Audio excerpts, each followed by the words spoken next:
السلام علیکم ورحمۃ اللہ وبرکاتہ۔ اللہ تعالیٰ کے بے حد و بے حساب فضل و کرم سے ہم نے ربیع الاول شریف کے 20 دنوں میں نبی صلی اللہ علیہ وسلم کی ولادت، عظمت و شان اور آپ کے انوار و تجلیات کے بڑے چرچے سنے۔ یہ اس کا فضل ہے، اس کا کرم ہے، اس کی عنایت ہے کہ اس نے ہمیں یہ توفیق عطا فرمائی۔ آج ہم نے یہ سننا ہے 40 منٹ میں 8:30 بجے تک کہ اللہ تعالیٰ نے نبی صلی اللہ تعالیٰ علیہ وسلم کو کن کن عظمتوں کے ساتھ دنیا میں مبعوث فرمایا۔ اور یہ یاد رکھنی ہے بات کہ یہ ہم صرف اپنی طرف سے چند باتیں کر رہے ہیں، جمیع صفات کا احاطہ کوئی نہیں کر سکتا، جمیع صفات کا احاطہ کوئی نہیں کر سکتا۔ اور یہ جو میں آپ کو مضمون سنانے لگا ہوں، یہ امام الاولیاء، فنا فی الرسول اور محقق عصر قاضی ایاز مالکی رحمۃ اللہ علیہ کی شفا شریف میں سے کہ اللہ تعالیٰ نے اپنے حبیب کریم صلی اللہ تعالیٰ علیہ وسلم کو کن عظمتوں، شان و رفعتوں کے ساتھ دنیا میں مبعوث فرمایا۔ فرماتی ہیں کہ آقا کریم صلی اللہ علیہ وسلم جب دنیا میں تشریف لائے تو اللہ تعالیٰ نے اسی وقت نبوت و رسالت کا تاج آپ کو عطا فرمایا ہوا تھا۔ اور یہ حقائق میں سے ایک حقیقت ہے کہ اس کے اوپر کافی ساری حدیثیں موجود ہیں کہ نبی صلی اللہ تعالیٰ علیہ وسلم سے سوال ہوا، آپ سے پوچھا گیا اے اللہ کے حبیب صلی اللہ علیہ وسلم متى وجبت لک النبوہ، کب آپ کو یہ پتہ چلا کہ آپ اللہ کے نبی ہیں؟ اگر صلی اللہ علیہ وسلم کا جواب تمام شکوک و شبہات کو ختم کر دینے والا ہے۔ آپ نے فرمایا کنت نبیا وآدم بین الماء والطین، فرمایا میں یہ بتاؤں کہ مجھے کب پتہ چلا، میں تمہیں حقیقت سنا دیتا ہوں، آدم علیہ السلام کا بھی خمیر بھی تیار نہیں ہوا تھا، میں اس وقت بھی اللہ تعالیٰ کے حضور نبی تھا۔ کنت نبیا وآدم بین الماء والطین، میں نبی اس وقت بھی تھا جب آدم علیہ السلام کا خمیر تیار ہو رہا تھا۔ دوسری روایت میں آتا کنت نبیا وآدم بین الروح والجسد، آپ روح اور جسم کی منزلیں طے کر رہے تھے۔ روح والجسد یہ بعد میں ہے، مائی والتین پہلے ہے۔ مائی والتین سے مراد ہے خمیر، اور روح والجسد سے مراد ہے خمیر کی تیاری کے بعد روح کا اندر داخل کر، وہ بعد میں ہے یہ پہلے ہے۔ تو فرمایا میں اس وقت بھی اللہ کا نبی تھا جب آدم علیہ السلام پانی اور مٹی کی منزلیں طے کر رہے تھے۔ پھر فرمایا اللہ تعالیٰ جل مجدہ الکریم نے اپنے حبیب کریم صلی اللہ علیہ وسلم کو جب دنیا میں مبعوث فرمایا تو محبوبیت کا تاج بھی عطا فرمایا کہ اپنا محبوب بنا کر بھیجا، اپنا محبوب بنا کر بھیجا۔ پھر نبی صلی اللہ تعالیٰ علیہ وسلم کو اللہ تبارک و تعالیٰ نے وحی کا شرف عطا فرمایا، وحی دی۔ اللہ تعالیٰ نے حضور صلی اللہ علیہ وسلم کے طرف وحی کو نازل کیا اور یہ سلسلہ 23 سال تک جاری رہا۔ اور علامہ بدر الدین عینی حنفی رحمۃ اللہ علیہ نے اس میں جو کیلکولیشن کر کے نتیجہ سنایا، اس نتیجے نے محبت و عشق والوں کی آنکھیں کھول کے رکھ دی۔ کہا کہ حضور صلی اللہ تعالیٰ علیہ وسلم سے پہلے وہ انبیاء بھی آئے جنہوں نے 900 سال تک اس دنیا میں رہ کر زندگی گزاری۔ آدم علیہ السلام سے لے کر حضور صلی اللہ تعالیٰ علیہ وسلم تک ہر نبی علیہ السلام کے پاس جو وحی لے کے آنے والا فرشتہ تھا وہ سیدنا جبرائیل علیہ السلام تھے، اور سب سے زیادہ حضرت جبرائیل علیہ السلام حضور صلی اللہ علیہ وسلم کے علاوہ میں حضرت سیدنا ابراہیم خلیل اللہ علیہ السلام کے پاس آئے 24 مرتبہ۔ کتنی مرتبہ؟ 24 مرتبہ، یہاں 14 مرتبہ، 2 مختلف روایات ہیں، اتنی مرتبہ ہے۔ اور جب آقا کریم صلی اللہ تعالیٰ علیہ وسلم کی زندگی مبارک ہوئی، آپ تشریف لائے، آپ نے اللہ تبارک و تعالیٰ کی انوار و تجلیات کو دنیا میں بکھیرا، تو جبرائیل علیہ السلام آپ کی زندگی میں 24,000 مرتبہ حضور کی خدمت میں حاضر ہوئے. ایک ایک منظر کو بیان کرنے کے لیے، سوال پوچھنے کے لیے، جواب دینے کے لیے بار بار زمین پہ آتے تھے. اس کے لیے امام مسلم نے ایک بڑی خوبصورت روایت لکھی. جب یہ آیت مبارک نازل ہوئی، آیت مبارکہ نازل ہوئی جو سورہ ابراہیم کی ہے، ابراہیم علیہ السلام نے فرمایا رب انہن اضللن کثیرا من الناس. یہ سورہ ابراہیم کا آخری حصہ ہے. ربی انہن اضللن کثیرا من الناس فمن تبعنی فانہ منی. یہ آیت مبارکہ اور اس کے ساتھ سورہ انعام کی، سورہ مائدہ کی یہ والی آیت نازل ہوئی جس میں حضرت سیدنا عیسیٰ علیہ السلام نے یہ جملے ارشاد فرمایا کہ ان تعذبہم فانہم عبادک. دونوں کا میں مطلب واضح کر دیتا ہوں تاکہ حدیث کی پھر میں صحیح طور پہ وضاحت کر سکوں. ابراہیم علیہ السلام نے کہا انہن اضللن کثیرا من الناس، بے شک میرے رب بہت سارے لوگوں کو بتوں نے بہکا دیا. فمن تبعنی فانہ منی، جس نے میری اتباع کی وہ میرا ہے. ومن عصانی، اور جس نے میرا کہا نہیں مانا، فإنک غفور الرحیم، تو بخشنے والا مہربان ہے، جو تیرا جی چاہتا ہے وہ کر، جو تیری مرضی ہے وہ کر. اور جب حضرت عیسیٰ علیہ السلام کی بات آئی تو عیسیٰ علیہ السلام نے کہا ان تعذبہم فإنہم عبادک، یا اللہ یہ تیرے بندے ہیں، تو جس کو مرضی عذاب دے. وإن تغفر لہم، اور اگر تو بخش دے، فإنک انت العزیز الحکیم، تو ہی غالب حکمت والا. جب یہ آیات اتری تو نبی صلی اللہ علیہ وسلم کی آنکھوں سے آنسو جاری ہو. ان آیات کو اتار کے جبریل چلے گئے.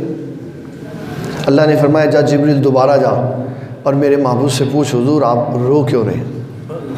سارا پتہ تھا کیوں، لیکن اپنے محبوب کے ناز و انداز کو بیان کرنا تھا.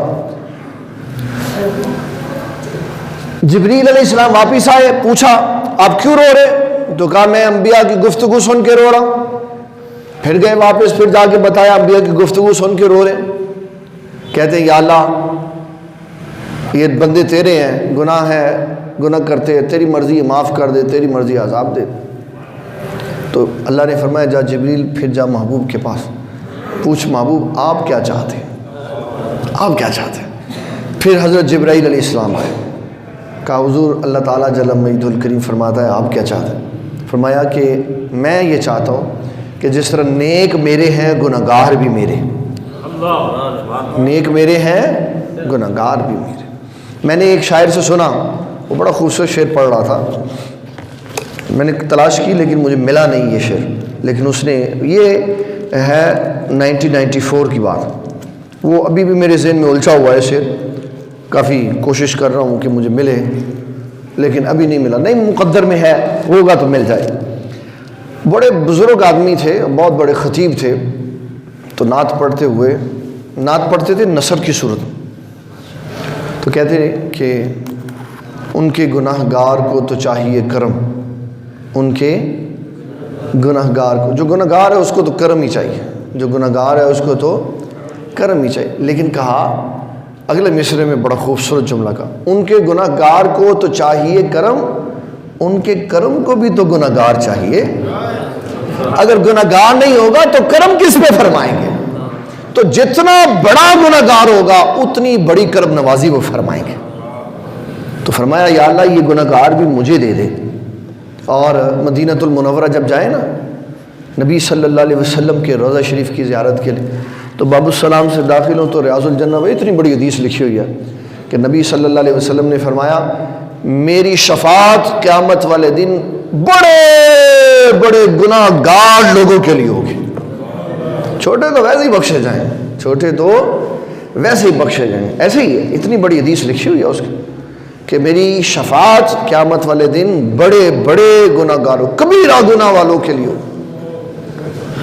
عقائد کی درستگی کے ساتھ.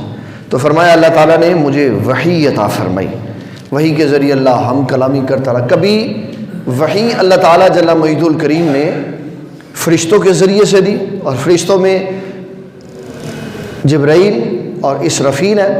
کبھی اللہ تعالیٰ نے بغیر فرشتوں کے ذریعے سے رؤیا صالحہ کے ذریعے، اور یہ نبوت کا ابتدائی حصہ جو 6 مہینے والا ہے یہ رؤیا صالحہ ہے. اس کو خواب کہتے ہیں، اور خواب نبوت کا 46واں حصہ ہوتا ہے. اور یہ جملہ صرف رسول اللہ صلی اللہ تعالیٰ علیہ وسلم کے لیے ہے کہ آپ کے خواب آپ کی نبوت کا 46واں حصہ ہے. پہلے رؤیا صالحہ ہے، پھر اس کے بعد وحی ہے، وحی میں جبرائیل ہے، اسرافیل ہے، پھر اس کے بعد اللہ تعالیٰ کی خود ہم کلامی ہے، پھر ایک سلسلۃ الجرس ہے وحی جس سے اللہ کلام فرماتا ہے. اور اس وحی کی صورت میں لفظ نہیں پڑھے جاتے، لفظ نہیں سنے جاتے، لفظ سنائے نہیں جاتے، صرف گھنٹی کی آواز ہوتی ہے. اور حضور صلی اللہ علیہ وسلم اس کے اندر سے خود وحی تلاش کر کے نکالتے تھے. یہ سب سے مشکل ترین وحی کی کیفیت ہوتی تھی. صحابہ کہتے ہیں سلسلۃ الجرس ایسی کیفیت تھی کہ ایک دفعہ حضور صلی اللہ علیہ وسلم نے کسی صحابی کے ران پر سر رکھا ہوا تھا تو وحی نازل ہوئی. اس کو اتنی تکلیف ہوئی، قریب تھا کہ اگر حضور صلی اللہ علیہ وسلم سر نہ اٹھاتے تو ٹانگ کی ہڈی ٹوٹ جاتی اس کی، اتنا بوجھ تھا وحی کا. تو یہ سارا بوجھ حضور پاک نے اپنے قلب انور پر برداشت کر کے امت کو آسان کر کے قرآن عطا فرما دی. حفظ کے لیے، کتابت کے لیے، قرات کے لیے، فہم کے لیے محنت کرنا پڑتی. تو فرمایا اللہ تعالیٰ نے وحی عطا فرمائی. اور جب وحی نازل ہوتی تو نبی صلی اللہ تعالیٰ علیہ وسلم آپ کے پسینے مبارک پیشانی پہ آیا ہوتا. تو یہ آپ کی وحی کی کیفیت ہوتی تھی سلسلۃ الجرس. پھر فرمایا قاضی ایاز مالکی رحمۃ اللہ علیہ نے کہ اللہ تبارک و تعالیٰ نے نبی صلی اللہ تعالیٰ علیہ وسلم کو یہ اعزاز بخشا کہ ہر نبی کسی قوم، بستی، علاقے اور قبیلے کی طرف آیا، اور جب حضور صلی اللہ علیہ وسلم کی باری آئی تو اللہ تعالیٰ نے ساری کائنات کے لیے حضور کو رسول بنا کر بھیجا. عالمگیر نبوت ہے آپ کی. لمبی چوڑی تقریریں کرنے کے بعد علماء اس جملے کے اوپر آ کے ختم کر دیتے ہیں کہ جس کا اللہ رب ہے اس کے لیے حضور رسول بن کے آئے ہوئے. اب یہ بات اتنی بڑی جو لمبی چوڑی تمہید بیان ہونی تھی وہ ایک جملے میں بات ہو کہ حضور صلی اللہ علیہ وسلم رسول ہیں اس کے لیے جس کے لیے اللہ رب ہے. تو اللہ کائنات کے ذرے ذرے کے لیے رب ہے، اور حضور صلی اللہ علیہ وسلم کائنات کے ذرے ذرے کے لیے رسول بن کر اس دنیا میں تشریف لائے ہوئے. تو یہ آپ کی نبوت ہے کہ آپ عالمگیر نبی ہیں، ساری دنیا کے لیے، سارے جہانوں کے لیے. جبریل کے بھی حضور رسول ہیں، نبیوں کے بھی رسول ہیں، اللہ کے بھی رسول ہیں. اور پھر فرمایا نبی صلی اللہ تعالیٰ علیہ وسلم کی عظمت و شان کو بیان کرتے ہوئے کہ اللہ تعالیٰ نے آپ کو رحمت للعالمین بنا کر بھیجا. رسول بھی عالمگیر اور رحمت بھی آپ کی عالمگیر. صرف انسانوں کے لیے نہیں، ہر مخلوق کے لیے، ہر مخلوق کے لیے. اس میں بخاری شریف کی ایک روایت میں عرض کرتے چلوں. ایک خاتون حضور صلی اللہ علیہ وسلم کی بارگاہ اقدس میں حاضر ہوئی اور عرض کہ اللہ کے حبیب صلی اللہ علیہ وسلم اگر آپ اجازت دیں تو میں بڑا اچھا لکڑی کا کام جانتی ہوں، میں ممبر بنا دوں آپ کو. آپ نے فرمایا بنا دو. اس نے ممبر شریف بنا دیا. وہ جو ستون تھا جس کے اوپر آپ ایسے کونی رکھ کے خطبہ ارشاد فرماتے تھے وہ نکال دیا گیا. جب نبی صلی اللہ تعالیٰ علیہ وسلم مسجد نبوی شریف میں جمعہ کے خطبہ کے لیے آئے اور آپ ممبر شریف پہ چڑھے، آپ نے واز شروع کیا تو مسجد سے ایسے رونے کی آواز آئی جیسے کوئی بچہ روتا ہے.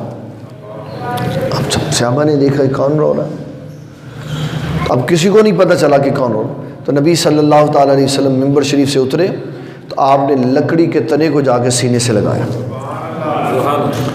اس کی ہمدردی میں کہ یہ میری جدائی میں رو رہا کہ میں حضور صلی اللہ علیہ وسلم کا سہارا بنتا تھا، آپ صلی اللہ علیہ وسلم مجھ پہ ٹیک لگاتے تھے، اب یہ کیا بنا کہ مجھے اکھیڑ دیا گیا. تو آپ صلی اللہ علیہ وسلم نے اس کو سینے سے لگایا. لکڑی کو کیا پتا. لیکن جب لکڑی کا تعلق نبی صلی اللہ تعالیٰ علیہ وسلم سے ہو جاتا ہے تو پھر لکڑی بھی فہم و فراست والی ہو جاتی، بے جان چیزوں کے اندر فہم و فراست آ جاتی ہے۔ بے جان چیزوں کے اندر بڑی ڈیروں حدیثیں مختلف عنوانات پہ پڑی ہوئی ہیں کہ بے جان چیز فہم و فراست والی ہوتی جب اللہ اس کو حکم دے دے۔ قبر کی دیواریں، قبر کے اندر بندہ چلا جائے تو قبر کی دیواروں کو فہم و فراست آ جاتی ہے کہ یہ مومن آیا کہ منافق ہے کہ کافر آیا، بے جان ہے دیوار۔ جب وہ قریب ہوتی ہیں تو ایمان والا ہو تو اس کو ایسے دباتی ہیں جیسے بچہ ماں کے آغوش میں دبایا جاتا ہے، اس کو سکون ہوتا ہے، اس کو راحت ہوتی، اس کی تلخی ختم ہو جاتی۔ اور کافر اور منافق کو ایسے دباتی ہیں کہ حدیث فرماتی ہے تختلف اضلاعہ، کہ اس کی دائیں بائیں پسلیاں ایک دوسرے میں گھس جاتی، اتنا سختی۔ اب اس کو کس نے شعور دیا؟ ان دیواروں کو، ان لکڑیوں کو، اس اینٹوں کو، ان پھٹوں کو کس نے بتایا؟ اللہ نے شعور دیا کہ یہ فلاں آ رہا ہے، اس کے ساتھ فلاں سلوک کرنا۔ اور جب فرشتے سوال کرنے کے بعد جواب لے لیتے، سوال کرنے کے بعد جواب لے لیتے اور مومن کامیاب ہو جاتا ہے تو فرشتے کہتے ہمیں تو پہلے ہی پتہ تھا تو نے یہ جواب دینا۔ یہ پہلے سے اطلاع اس کو کس نے دی؟ یہ پہلے سے ان کو اطلاع دی وہ جو روح قبض کرنے کے لیے آئے تھے نا فرشتے، اور انہوں نے خوبصورت لباس رکھا ہوا تھا، اس کے اندر اس کی روح کو ڈالا تھا اور سمیٹ کے ادب و احترام سے اس کے ذریعے سے اس کو پتہ چلا کہ یہ کامیاب آدمی ہے۔ تو یہ حضور صلی اللہ علیہ وسلم کا فیضان ہے کہ بے جان شے بھی جب آپ سے وابستہ ہوتی ہے تو جاندار ہو جاتا۔ جیسے قرآن مجید یہ کہہ رہا ہے، 22واں سپارہ ہے، سورۃ سبا ہے، اور بڑا خوبصورت اللہ نے مضمون بیان کیا ہے حضرت سیدنا داؤد علیہ السلام کا، کہ آپ کو اللہ تبارک و تعالیٰ نے عظمت و شان عطا فرمائی۔ آپ جب تسبیح پڑھتے تھے تو جو دیواریں وہ جو پہاڑ ہے وہ اور جو چیزیں ہیں، یہ اللہ تعالیٰ فرما رہا ہے سورۃ سبا کی آیت نمبر 10 میں، وَلَقَدْ آتَيْنَا دَاوُودَ مِنَّا فَضْلًا، فرمایا ہم نے داؤد علیہ السلام پر بڑا فضل فرمایا۔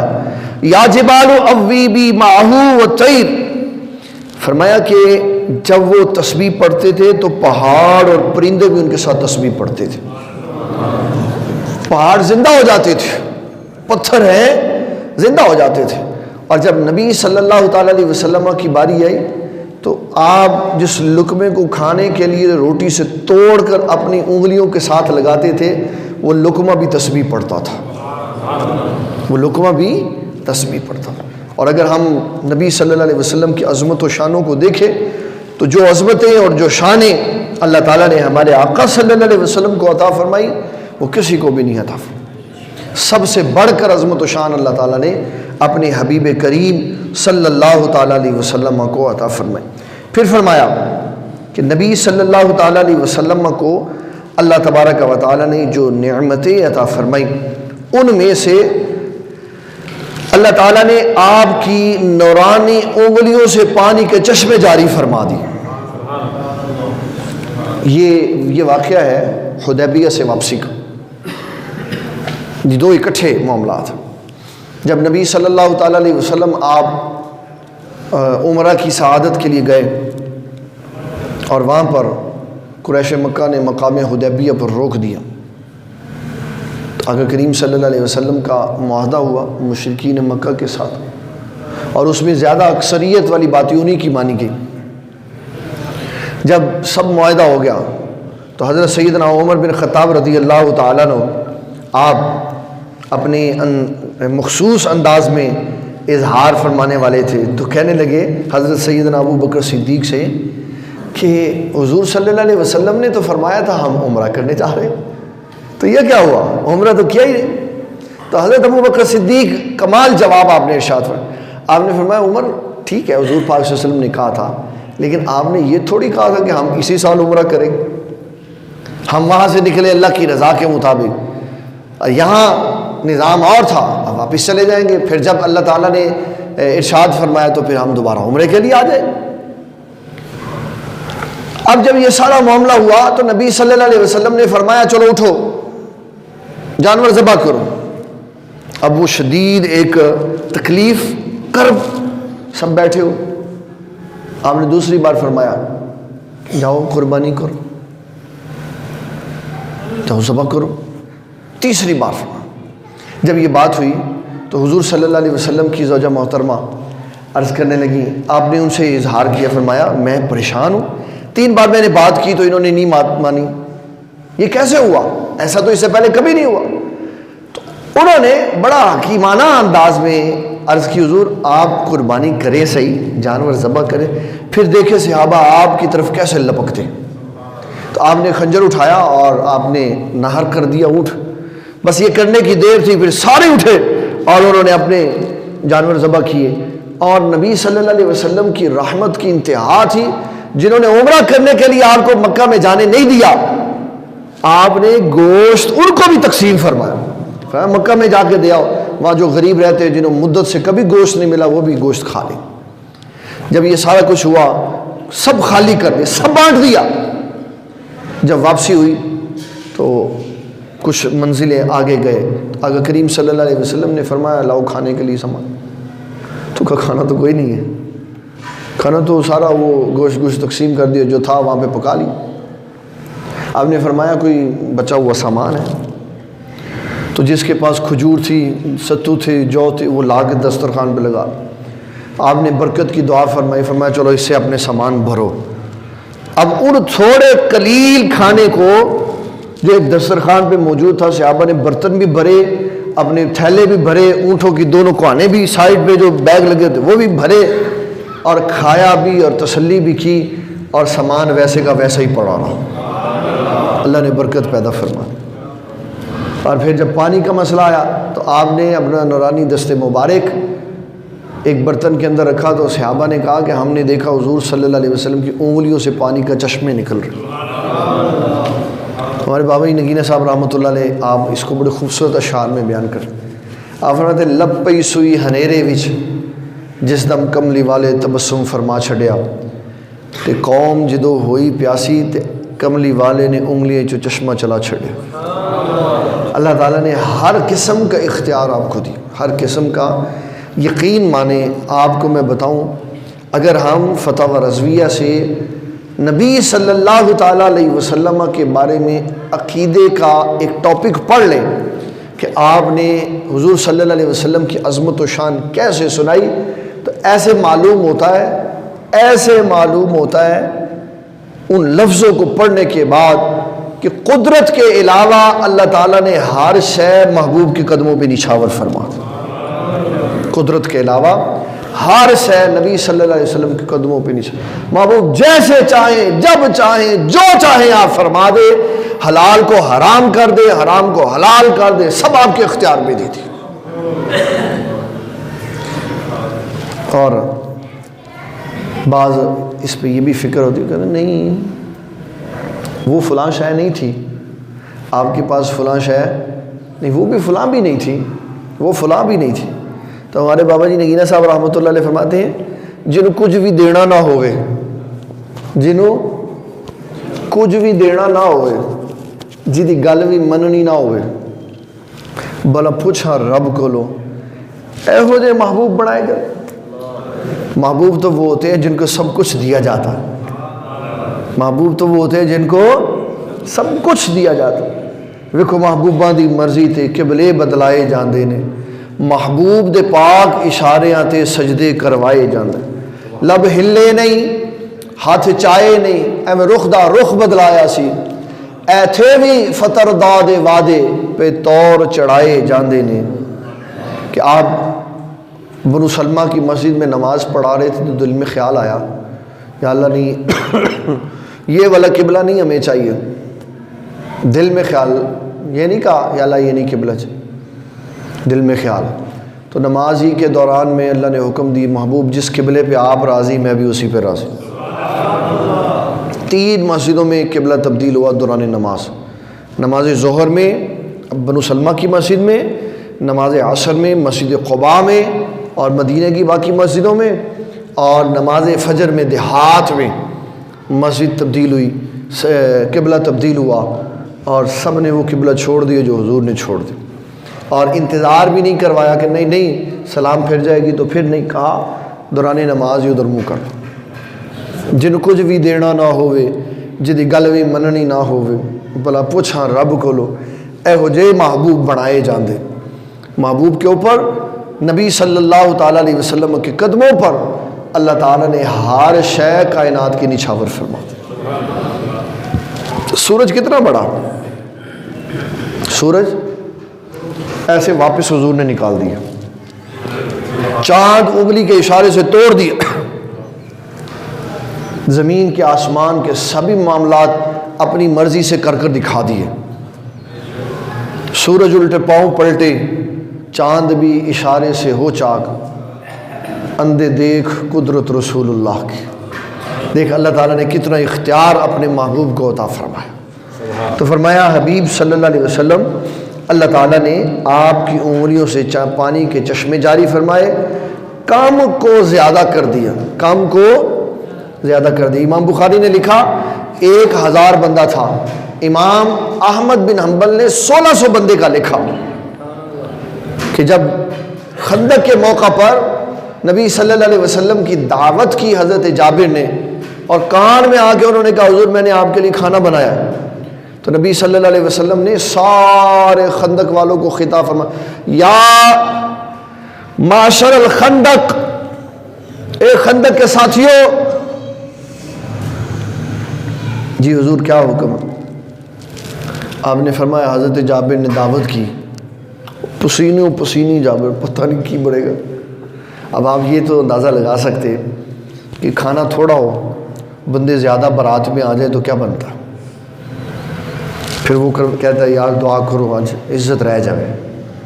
تو حضرت جابر نے کھانا بنایا، محدثین نے لکھا 2-3 بندوں کا، 2-3 تھوڑے سے بندوں، تو حضور صلی اللہ علیہ وسلم 1600 بندے لے گی۔ کتنے بندے؟ جی تاڑی دیکھ تھوڑ جاندی پھر کڈی شرمندگی ہونی سے کہ یار بندے بہتے آ گئے۔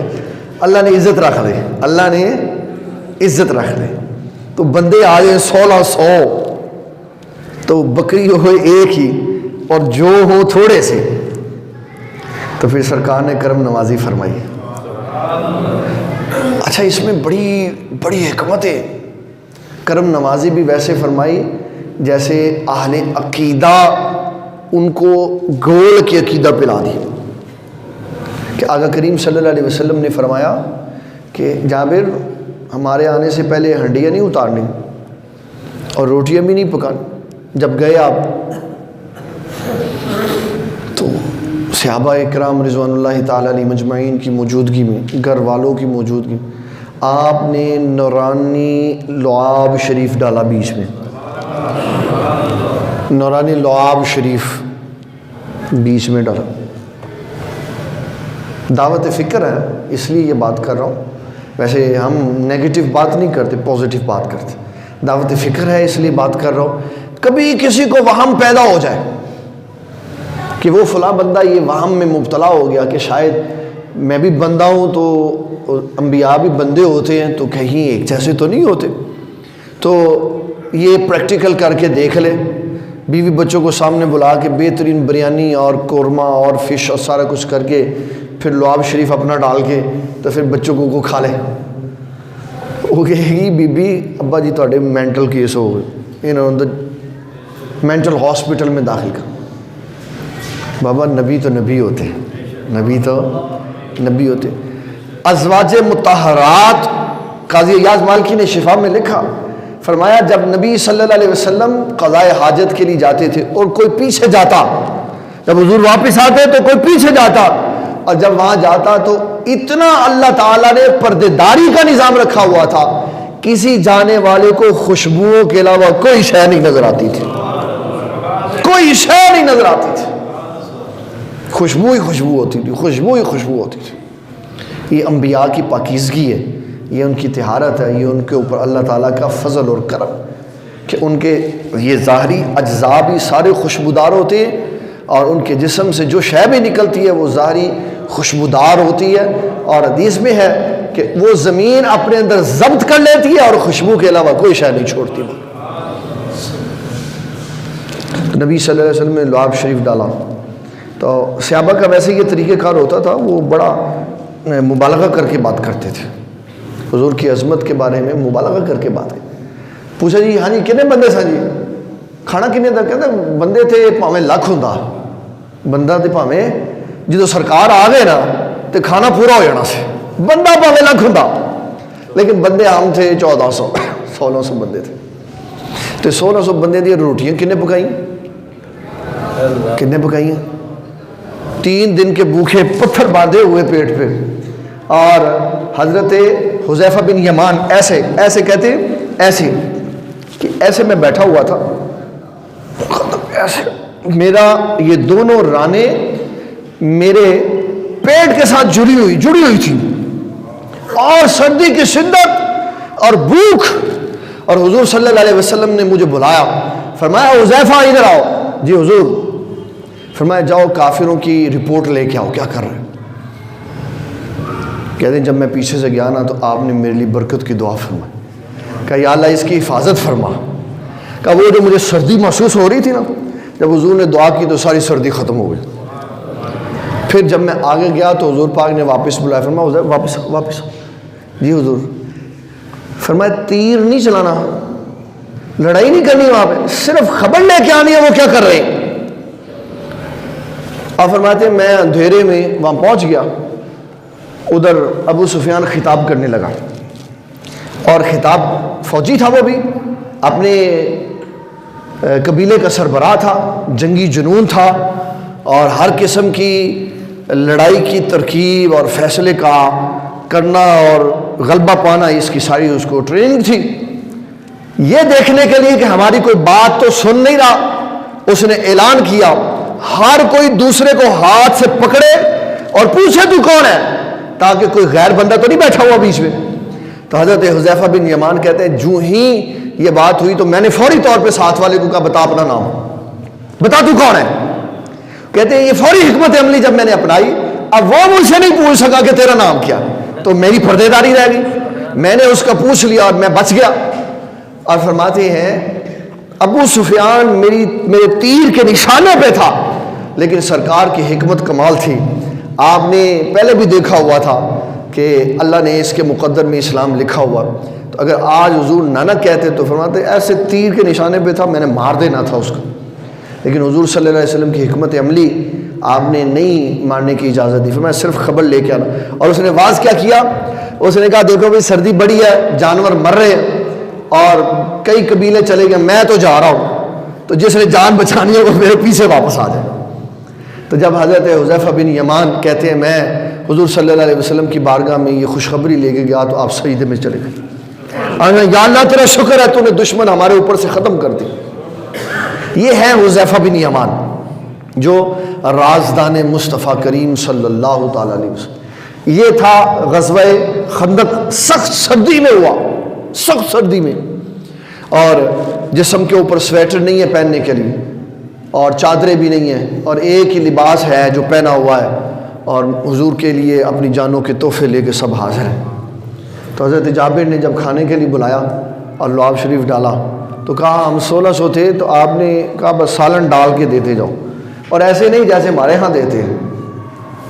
ہمارے یہاں پتہ کیسے دیتے ہیں، جب پہلی باری دیتے 2 بوٹیاں دے 1 آلو، 2 بوٹیاں دے 1 آلو، اگلی باری 2 آلو تے 1 بوٹی، دوسری باری منگو تو 2 آلو تھے، پھر تیسری باری منگو تو آلو، پھر چوتھی باری منگو تو پھر شوربہ۔ حضرت جابر رضی اللہ سب کو برابر سالن، اور فرماتے ہیں کمال حضور پاک صلی اللہ علیہ وسلم کی شفقت تھی۔ 1400 بندے کھانا کھا گئے، کھانا پھر بڑا ہوا ویسا، تو پکا کتنے کے لیے تھا؟ 7 6 7 2 4 5 6 7۔ اور جو علماء کرام اس میں سے باتیں نکالتے ہیں وہ بڑی باکمال ہے۔ کہا اتنے بندوں کو کھانا کھلایا، اور روٹیاں بھی ظاہری بات ہے، 1400 بندے 2 دن کے بھوکے، تو 2 تو کھائی ہوں گی، تو 2800 روٹیاں تو پکائی کس نے ہوگی 250۔ میں سوائے پتوں کی اور حویلی لکھا کے کبھی ایسا نہیں ہوا کہ میں کہیں پہ گیا تو انہوں نے سبھی مہمانوں کو گھر کی روٹی کھلائی. بابا جی سرکار کے لیے یا کوئی خاص مہمان ہو اس کے لیے 1-2 روٹیاں گھر کی آ جاتی، باقی سارے نان، خمیری روٹی، تندور دی روٹی. کہتے بیبیاں نہیں پکا سکتی، بیبیاں نہیں روٹی پکا. اور 1400 بندے اور 2-3 دن کے بھوکے، اور روٹیاں پکانے کے لیے 2 خواتین. کتنی خواتین؟ اس کے بارے میں علماء نے کہا کہ جب حضور صلی اللہ علیہ وسلم نے لعاب شریف آٹے میں ڈالا اور عورتوں نے اپنی انگلیاں ڈالی تو اس کا اثر ادھر بھی آ گیا. اس کا اثر پھر وہ جناب تھاپ دیا گئیاں، اور پھر جب اس کو توے کے اوپر پھینکا روٹی کو تو وہ جو لعاب شریف کا اثر تھا وہ توے سے چولہے میں، اور چولہے سے لکڑیوں میں. اور اگر کم از کم 2800 روٹی بھی پکی تو 2 ہی لکڑیاں جل رہی تھی. یہ تو اب بدل گیا نا، وہ سلنڈر بڑے بڑے رکھے ہوتے ہیں، 20 سال پیچھے چلے جائیں تو نائیاں نے لکڑاں ہی مکا دیتی ہیں سن جنگل دیا. اگر 4 من لے آؤ جی، 6 من لے آؤ جی، 6-8 من لے آؤ، تو 2 لکڑیاں جل رہی ہیں اور 1400 بندہ کھانا کھا گیا. تو کتنا اثر ہوا اس کا لعاب شریف کا. کہاں سے وہ جناب ایسے گھوم کے تو انوار و تجلیات اور اپنا فیض دکھا. یہ سب کس نے دیا؟ اللہ تعالیٰ نے دیا ہے. یہ کمال کس نے دیا؟ اللہ تعالیٰ. اس نبی علیہ السلام کی ولادت کی ہم خوشی مناتے ہیں جو سراپا معجزہ بن کے حضور کی امت کی طرف آئے، اور اللہ تعالیٰ نے عظمتوں کے تاج عطا فرمائے. جو کام آپ نے کیا بے مثال کی. سب سے بڑا معجزہ حضور صلی اللہ علیہ وسلم کا یہ قرآن شریف، سب سے بڑا معجزہ. سارے انبیاء آئے، معجزات لے کے آئے، جب گئے تو سب واپس لے گئے. نبی صلی اللہ علیہ وسلم معجزات لے کے بھی آئے، بن کے بھی آئے، جاتی دفعہ امت کو بھی دے کے چلے گئے. سارے ہی دے گئے، کوئی ایک واپس نہیں لے کے گئے، کوئی ایک بھی واپس نہیں لے کے. دعا والا معجزہ دے گئے، کڈن اونٹنی پتھرا چو مردے بھی کرن زندہ، کھو کھارے چ لب سٹ کے تاثیر بدل دیں دے. لعاب کا معجزہ بھی دے گئے. وہ جنہوں نے وہ لکھا ہے درود شریف، کیا نام ہے اس کا؟ دلائل الخیرات، دلائل سلیمان جزولی رحمۃ اللہ علیہ. وہ کہتے ہیں کہ میں ایک جگہ سے گزرا، نماز ظہر کا وقت، اول بسر پہ ختم یہ مانتے، تو پانی نہیں تھا نماز کے لیے، پانی نماز کے لیے نہیں تھا. تو میں نے کنواں دیکھا تو ڈول بھی کوئی نہیں، سامنے گھر تھا. میں نے دستک دی، ایک چھوٹی سی بچی آئی. آپ نے فرمایا بیٹے نماز پڑھنی ہے؟ تو کہا بابا جی وہ کنواں ہے. کہا پانی نیچے ہے؟ تو کہا پانی ابھی اوپر کر دیتی ہوں. اس نے جا کے لعاب بیچ میں ڈالا تو پانی اوپر آ گیا، پانی اوپر آ گیا. یہ حضور صلی اللہ علیہ وسلم کی امت میں ایک بچی ہے چھوٹی سی، تو جو بڑے بڑے اولیاء ہیں وہ کس کمال کے اولیاء ہو گئے. پانی اوپر آ گیا. نماز پڑھ کے گئے، کہنے لگے پتر کی کیتا تو یہ کیا ہوا؟ کہا وعدہ کریں کسی کو بتائیں گے نہیں تو میں بتا دیتی ہوں. آپ نے کہا ٹھیک ہے نہیں بتاؤں گا. کہنے لگی میں حضور پاک پہ درود شریف پڑھتی ہوں، پانی نیچے سے اوپر آ جاتا ہے. یہ معجزہ بھی حضور دیکھیں کہ جس معجزے کو پڑھو سنو جو حضور صلی اللہ علیہ وسلم کا آپ کی امت کے پاس موجود ہے بطور کرامت، اور قیامت تک زندہ رہیں گے حضور کے سارے معجزے. کیوں؟ اللہ تعالیٰ نے نبی علیہ السلام کے نظام کو قیامت تک چلانا. حضور صلی اللہ علیہ وسلم کے بعد کسی نبی کی کسی شریعت کی، کسی کتاب کی، کسی ضرورت کو رہنے نہیں دیا. حضور صلی اللہ علیہ وسلم نے خود اپنی زبان وحی ترجمان سے فرما دیا. فرمایا عمر بن خطاب سے، عمر آپ تورات کی تلاوت کر رہے ہیں، اگر میرے بعد موسیٰ علیہ السلام خود آ جائے اور تم مجھے چھوڑ کے ان کے پیچھے چلو تو سارے گمراہ ہو جاؤ. کہ حضور کی آمد کے بعد موسیٰ علیہ السلام جیسے نبی کی ضرورت نہیں ہے، نہ کتاب کی ضرورت ہے، نہ شریعت کی ضرورت ہے، نہ نبی کی ضرورت ہے. کیوں؟ حضور سارے جہانوں کے لیے نبی بن کر آئے. آپ جب تشریف لے آئے، اب قیامت تک، صبح ازل سے ابد تک، اور جنت میں داخل ہونے تک اور جنت کے اندر تک سب حضور کی حکومت ہی حکومت ہے. اللہ تعالی ہمیں دین اسلام کا فہم عطا فرمائے، اور جس عظمت و شان کے ساتھ اللہ تعالیٰ نے سرکار کائنات صلی اللہ علیہ وسلم کو اس دنیا میں بھیجا، ہمیں اس کی بھرپور نشر و اشاعت کرنے کی توفیق عطا فرمائے۔ 2-3 اعلانات ہیں۔ اگلی جو یہ ہمارا پروگرام ہوتا ہے 11ویں شریف کے حوالے سے، چاند آگے پیچھے ہو جائے ہم اس کو 11ویں شریف کے حوالے سے ہی کرتے ہیں۔ تو اگلا ہمارا پروگرام ہوگا دسمبر کے دوسرے اتوار نماز عشاء کے بعد 13 دسمبر کو۔ کل بروز سوموار نماز عشاء کے فوری بعد 20 منٹ کا درس حدیث ہوگا۔ اس کے بعد جن سے ہو سکے گا وہ علامہ شفیق ناطق صاحب کی جامع مسجد نور بلاک نمبر 1 سیکٹر A2 میں شرکت کریں۔ اور پہلے کی طرح یہ روٹین میں ہمارا اعلان ہوتا ہے کہ یہ جو ہمارا پروگرام ہوا یہ انشاءاللہ جامع مسجد غوثیہ اس کے آفیشیل پیج کے اوپر چلا جائے گا۔